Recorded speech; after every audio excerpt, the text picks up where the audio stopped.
Welcome back, everybody. In this video, I'm going to show you the 9 ways that you can raise your vibration.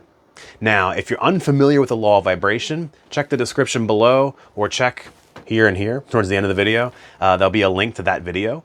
The law of vibration, quite simply, states that whatever you are busy being is what you are attracting into your life. Like attracts like. The entire universe is vibration. So what you are busy vibrating as is what's going to attract to you. And your vibration is what you believe, think, feel, and act in this world.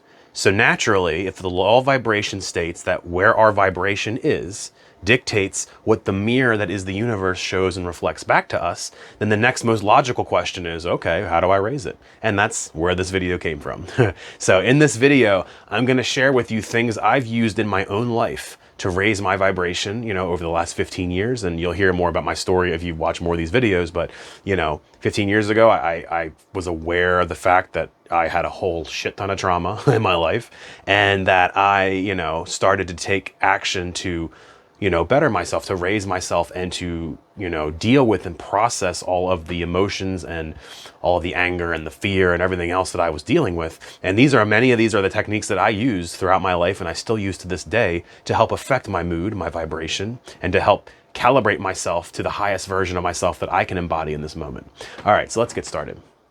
So, raising your vibration, right? Remember, all of this underpins the law of vibration. Check out that video. Step 1, and this is going to seem, kind of silly and kind of obvious, but unless you've tried it, you can always use this technique. You can always simply manifest and imagine what you want, right? Law of assumption. If you haven't seen our video on the law of assumption, it's linked in the description. Go check it out. Step 1, simply manifest and imagine that you have a higher vibration. Now, some of you may be incredulously looking at your screens right now being like, come on, man, you're just telling me just to think my way and manifest a better vibe. I've got real problems. Yes. Remember, law of assumption, Neville Goddard. What we imagine to be true is true. The universe will reflect that to us. Our subconscious, our inner guide, God, spirit, universe, will make that manifest. So then one of the most powerful things that you can do is, at night before you go to bed, imagine the scene. Imagine you have a higher vibe. Imagine what the you that has a higher vibration looks like. What does the you that vibrates so high attract into your life, right? Well, manifest that, embody that, manifest the beliefs, the thoughts, the feelings, the actions that version of you would take. And the universe will assist you in the process. And you can use this for anything. You can change any aspect about yourself by manifesting and imagining it to be true. And even if it's something like, let's say, for example, you say to me, well, Lance, I'm missing a leg, for whatever reason, I was in an accident, or, I was in the military, I lost my leg.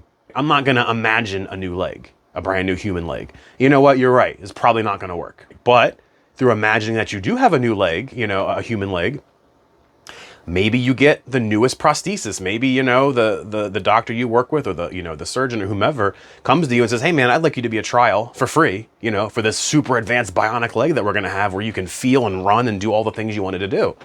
You see, it's not necessarily what you wanted, because, it's quite frankly, it's a little impossible unless you're like one of the gurus that can manifest out of thin air, but you see how the universe might deliver you something better, or something along the same lines. You can always manifest, you can always visualize, and guess what? Worst case scenario, it doesn't work. Well, you wasted 5 minutes a night for a couple of weeks?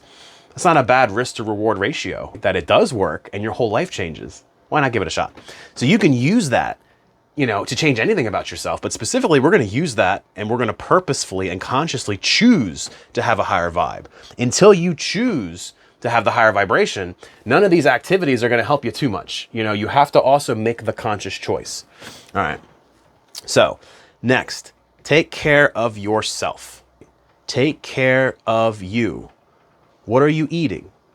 It's going to be hard to have a high vibe, if you're eating a lot of junk food, if you're eating a lot of fast food, if you're eating a lot of ice cream at night. It's going to be hard to fall asleep when you eat a giant bowl of ice cream before you go to bed. And I'm speaking from personal experience. I am very much an off again, on again, have to eat an entire bowl of ice cream every night. I mean, you can see I got a little, well, you can't really see it. I got a little pudge here. But, watch what you're eating, right? What you put, the fuel that you feed your body with is going to directly affect how you feel. And as we know, feeling is one of the components that makes up your vibration. So watch what you're feeding yourself. And on the same token, watch your sleeping habits. If you're not getting enough sleep, if you're staying up too late, playing video games or watching TV or doing whatever, and you're not getting enough sleep, that's going to lower your vibe. That is going to lower your how you think. It's going to lower your feeling. It's going to lower your beliefs, because in that state, it's going to be hard to believe things are good when you just literally don't have enough sleep. And along with the sleep, again, controversial topic, hot take, don't look at your phone while you're in bed. Okay, don't just cut it out. It's not necessary. It's keeping you awake. It's stimulating more and more dopamine. And when you release dopamine and you get dopamine from looking at the phone, you're less likely to do and take action towards your goals, because you're already getting the reward from the phone. Now, what I do, I had this problem for many years. I charge my phone across the room. I have a table on the other side of my bedroom. I charge the phone over there. I can still hear the alarm, but I physically cannot reach it without getting out of bed. And that was enough to break that habit at night. And what it also does is when you wake up in the morning, you can't just roll over and look at the phone because it's not there. And that's another thing you don't want to do. Don't wake up in the morning and immediately get on your phone and look at social media. Again, it's bad for your brain. Now, neuroscience has proven this. Dr. Andrew Huberman of Huberman Labs, a YouTube channel and podcast. He has great episodes. They're like 2 hours long though, and good Lord. But there are some channels that make clips of his. He is a neuroscientist. He studies the mind and the brain, and he says within the first hour of waking up, do not look at the phone. It totally messes up your neurochemistry for the day and skews your reward system. But anyway, that's a side note. Watch how you're sleeping. Are you having enough fun? What an innocuous question, but are you having enough fun? For real though. Do you find yourself doing activities during the day, at least at some point during the day, that is enjoyable to you, that you enjoy, that you like doing? Or are you busy doing things for other people? Or are you, you're just so caught up in whatever it is in your mind that you can't even conceive of having fun? You have to try to discover things that are fun and things you like to do. And this is as simple as just try it, right? Throughout your day, be aware of how you feel when you do certain activities. Maybe, if you do that, you may find that certain things are more enjoyable than others. And experiment. Try different things out. Go for a walk. Maybe that's one of our things, but, try a sport. Take a class. Go to learn dancing lessons. Go hang out with your friends. What are the things that you used to do when you were a kid that was fun? Or maybe when you were a teenager? Revisit some of those things. If you can find things to do that are just fun in and of themselves for doing it, that is something fun. Immediately raises the vibration. Imagine that you're on a date with somebody, right? And imagine the date's very serious, right? You're both kind of anxious and nervous. You're feeling each other out. You're both kind of quiet. You're not really talking that much. And, you're just, in general, it's a very serious interaction because, this is the first date. It's very serious, right? Now, flip that whole script around. Imagine a first date where you're both just having fun. You're both just letting go. You're both just relaxing. You're enjoying each other's company. You're making jokes. But see how the fun just changes the whole atmosphere, right? Try to find ways to have fun. And along with that is me time. Some alone time. Some time for just yourself. If you're a parent, if you're someone that works a lot, if you're someone who, maybe you take care of you live with your family, you take care of family, you gotta try to carve out some time to be alone. Being in your own energy can sometimes just raise your vibe all by itself, because you may have beliefs and thoughts about the people and activities that you're engaging in that is just unconsciously lowering the vibe. Or, quite honestly, you could be hanging around some low vibe people. But being alone will help you calibrate to that. I find for myself, I need a lot of alone time. And maybe that's a belief that I should revisit, but I find that if I don't get enough alone time, then my vibration gets messed up. So make sure you check out some alone time for yourself. Now next, this one you probably expected already, meditation. Meditation helps to quiet the mind. Meditation helps to turn down the thinking, to turn down the ego. And the ego is typically what's bringing your vibration down. It's the thoughts and beliefs that you have, right? Your vibration, here's the secret. Well, we'll wait till the end for that one. But turn it down. The meditation helps you to turn down your mind. So take time. It can be 5 minutes a day. I know in this day and age with the phones and the technology that it's hard, and maybe that's a belief we are telling ourselves, but it seems difficult for us to even sit still for 5 seconds. Start with 5 minutes, start with 1 minute. And then every day, just gradually increase 10 seconds a day, 1 minute a day. You want to get up to like 10 to 15 minutes. You don't need more than 15 minutes. 15 minutes is perfectly fine for meditation. There's a lot of great YouTube videos about meditation. There's guided meditations. I like the guided ones because I find it easier to focus on it than just being in silence with my own thoughts and my breath. But some quick tips for meditation. You can follow your breathing. Sit in a comfortable chair. Close your eyes. Let yourself breathe naturally. In some meditation schools, they advise following the sensation of the air coming in and out at the tip of the nose. Some meditation schools advise, and you can't really see because this camera here, but I'll try to stand up. Put your hand on your belly, right? And feel, yeah, you can't really see it, I'm sorry. Feel your diaphragm expanding and contracting and expanding and contracting. The key is to have a singular focus on something. Some people do candle meditations where they focus on the candle, the burning candle light. You want to focus on one object, right? And the object isn't to clear your mind forcefully. You're setting up, again, a struggle dynamic. And what you resist persists. So if you resist thinking, you're just going to keep thinking. What you want to do is focus on your object of focus. And if you find and be aware of the thoughts, and as thoughts begin to arise, acknowledge them, don't resist them, but let them pass like clouds in the sky. You don't resist the clouds in the sky. You just let them go by. And you pull your attention gently back to your element of focus. And that's the basic of, focus and concentration meditation. Now, there's a whole lot of different kinds of meditation. There's simple meditation and being aware of everything that's around you at the moment, sounds, senses, things like that, thoughts without any focus. There's walking meditations. There's things like Tai Chi, moving meditation. But, any of those is fine. But just sitting quietly is enough. You don't have to make it a specific thing. By turning down the mind and the ego, your vibration will naturally raise up, right? Like a balloon, it'll raise itself right back up. Now, kind of married to meditation, and this one helped me a lot when I was younger because I was just too spazzed. I was too traumatized, like trying to sit and do like meditation quietly like that. I had so much undercurrent of energy in me and trauma and anger and fear. It would have been it was really hard, it would have been, it was. Hypnosis has actually worked better for me. I went online, I found free hypnosis online. I found some I had to pay for. YouTube, this is going to age me a little bit, but YouTube wasn't a big deal when I was younger. It wasn't even really a thing.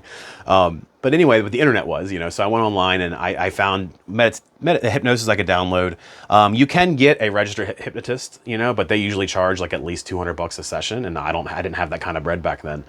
So I went online and I bought some for cheap where it was like 20 or $30 per session. Nowadays, and this is not a plug, this is not an advertisement, I don't get any money from this, although I should because I mention them a lot. I use an app called Hypnobox, and I'll leave a link in the description. Hypnobox lets you create and customize your own hypnosis like a module. It's modular based. You can put your own inductions in, you can put your own affirmations in, and then your awakening cycle. And it lets you customize and choose how you want to do your hypnosis, and you can program all sorts of things. Hypnosis is great because, in my opinion, it takes less focus and less juice than meditation. And you might not be ready for meditation yet, but it still quiets the mind.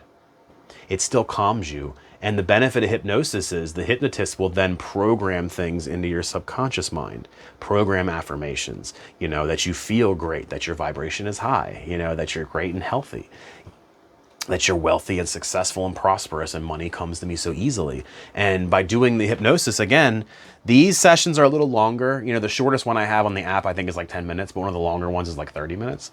They're a little longer, but they're easier. There's nice music in the background or the ocean in the background. The guy's voice is great that does it.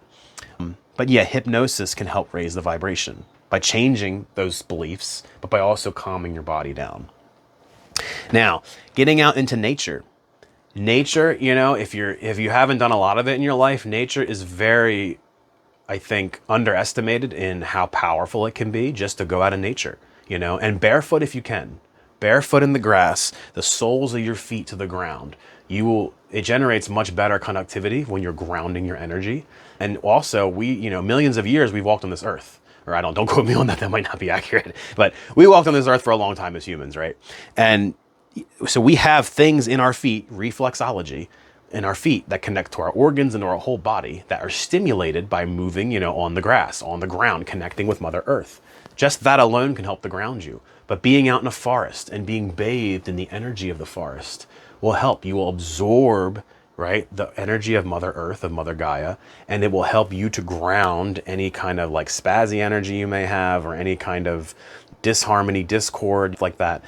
Back when I was a teenager and I was trying to figure out all my shit, my trauma, going out in nature was great. It really helped to calm me down. If you have ADD or ADHD, being in nature can really help calm you. You can even do your meditations or your hypnosis out in nature, right? Go sit under a tree, go sit on a bench in a park, depending on where you are. If you're in a city, you might only have the park. If you're out in the rural country like I am, we have some state parks and we have arboretums and stuff, just full of trees, full of nature, and it's great. It can really calm you and really raise up the vibration. Music and dance. And for some people, this might seem obvious, but for me, it wasn't. Part of how I was raised was to be quiet and to not be heard or seen as a child. And so for me, dancing and singing and things like that would have been something that I would have gotten in trouble for, probably, of expressing and being seen, would have been an issue. So for me, it took a lot of work to kind of uncondition myself to that, to where I feel more comfortable. I feel more comfortable doing my dancing, and in the morning I have music playing. I have nice high vibrational music. Music and dance can really help to unlock and raise your vibration. But again, like anything else, just like the food, what's the kind of music you're listening to? Is it music that makes you feel uplifted? Or is it music that makes you feel sad? Is it music that makes you feel full of energy and dance and joy? Or is it music that makes you feel angry when you listen to it? Be aware of the music that you like. It can tell you something about what's going on inside of yourself. If you're listening to like the breakup hits, over and over again, you might want to change that. Change the music to change your life. But if you can find music that's uplifting, that's positive, that has a good beat, something you can dance to and that you like, that right there can totally raise your vibration. And dancing, like for me, even though I am afraid of expressing myself sometimes, and that's a story I'm still working on, being able to dance, even if it's just by myself upstairs, in my office when I'm recording, it just helps to release. It helps to release. It helps to let you be more of who you are and to let that come through. It's very primal, very primal doing a dance. This one, again, hot take. It seems obvious, but look around your life and you'll find out it's not so obvious. Cut out low vibrations that are outside of yourself. Maybe you work a job that you absolutely hate. Your boss is a real asshole, or you just don't like the work, or you don't like dealing with the customers if you're in retail. That's low vibrational energy that you're exposing yourself to every day. So we need to cut that out. We need to go look for a different job that's maybe, pays similar or, pays better. Change our beliefs. Pays better. It's a better environment. And we can manifest that. We can use the imagination to manifest the cutting out the low vibrations. Maybe you have friends that are low vibrational. All they do is just vent to you and they're toxic, or they're narcissists and they're taking up all your energy and all your time. And anytime you're around said person, you feel worse for being around them. That's a good litmus test too. If more often than not, when you're around a person or a situation or an event or a thing, if you feel worse for having had the experience, smoking cigarettes, drinking, if you feel worse for having had the experience, maybe it's something you need to cut out. Because by cutting out those lower vibrational entities and making that choice that I'm living a high vibe life, getting rid of the things that are attaching to you in that way can help you to raise up your vibration. Next, you have to let go. You have to let go of the things. This is kind of similar to number 7, but number 8, let go of the things within yourself that are lowering your own vibration. And the only things that can do that, again, are the beliefs, the thoughts, the feelings, the actions, and the habits.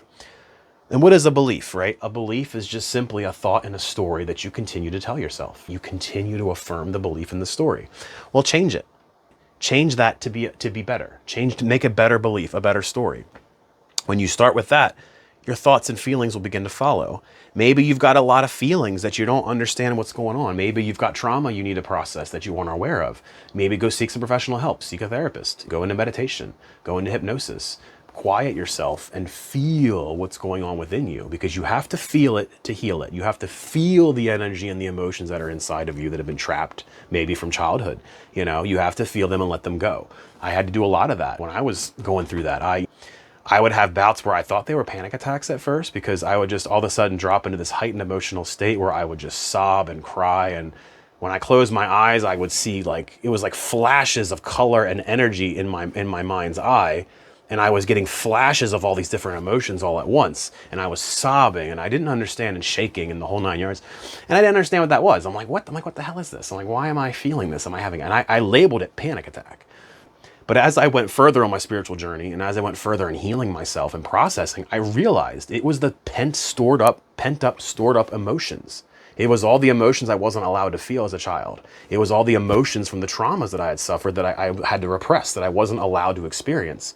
It's kind of screwed up in a lot of the ways when, dealing with childhood trauma. It's like, not only are you traumatized, but at the same time, you're not allowed to feel it at the time, because you'll just get more traumatized for having the feelings and expressing them. So you bottle it all up, right? Well, you may do all these things and realize, my vibration is not raising. I don't understand what's happening. And I don't mean to trigger anyone by getting deep on some of this stuff, but this is stuff you've got to look at, and I did it as well for my life. Feelings. Sometimes the feelings come from that pent up trauma energy, that pent up trauma emotion that you weren't allowed to experience as a child, that you were told to stuff it down, that you were told to be quiet, you were told to not be seen or heard. Sometimes that stuff's got to come out. And that's what I learned. That crying, those fits that I was having, it was because I was safe enough to finally begin to release. I was safe enough to purge that emotional energy out of my body, and I didn't understand it at first. And I was trying to figure out how to make it stop, because it seemed like a problem.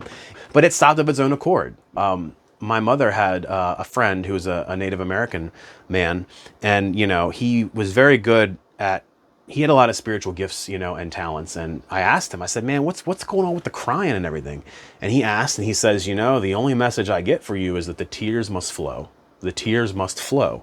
And that's when it kind of kicked in that, oh, I'm releasing. This is the releasing of what's been stored up inside of me. And anytime it happens now, where if I feel that energy, behind the eyes, and you're getting hot, and you're like, man, I'm about to fucking tear up or whatever. Man, I'm about to tear up, I'm about to let it out. Man, I just go and I dive right into it. And I just, I feel it, I experience it. And I'm just like, yes, release, let it go, process it. I welcome it. Why? Because it means I'm safe enough that there's another little chunk of energy somewhere that finally is getting flushed out, so that all my energy can reintegrate. Because once you flush out more and more of the trauma, right, you have more energy. Energy flows back into your main vibration, and it raises you right back up, right? So work on that, work on those feelings. Anything that holds you down that's within yourself, you have to let go of, because this is when we come to number 9. And I know the suspense. The suspense is killing you guys. I can feel it. Number 9, the secret to raising your vibration is, drum roll, your vibration naturally is high. When you're a baby and you come into this world and nothing has conditioned you yet. Nothing has, taught you anything. You have no beliefs. You have no stories. Your vibration is naturally high. What happens in life is things come along within you and outside yourself that you put meaning on, and that your parents give you meaning, and society gives you meaning, and school gives you meaning, and your job gives you meaning. All these things weigh you down and they lower you. But your vibration is like a balloon. The less weight that you take the weight off the bottom of the balloon, you let go of it, all the things that are holding the balloon down, the balloon will naturally rise. The secret, the 9th step, the secret to the whole process is your vibration wants to be high. It wants to be high. All of this is a process of letting go of things that hold you down, right? And seeking environments like nature, like meditation and hypnosis and dancing and music, seeking environments that allow your vibration to rise, and getting away from environments that lower your vibration. Getting away from things that lower your vibration. Taking care of yourself is eating better isn't raising your vibration so much as it's not lowering it. You see what I'm saying? As much as you're not, eating ice cream at night and then not sleeping well, that lowers the vibration. Whereas if you just ate like you were supposed to, then your vibration would just naturally be high. So that's the secret. Your vibration naturally wants to be high. The universe naturally wants you to vibrate at a high level and to come down and be the divine creator and manifester that you were born to be. So there you have it, guys. 9 secret steps They're not a secret anymore, but don't tell anybody else.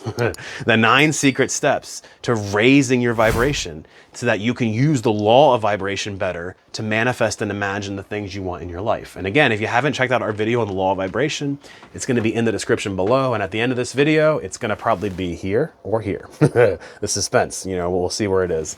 Make it a great day, guys, you know, and I can't wait to talk to you guys tomorrow. Bye.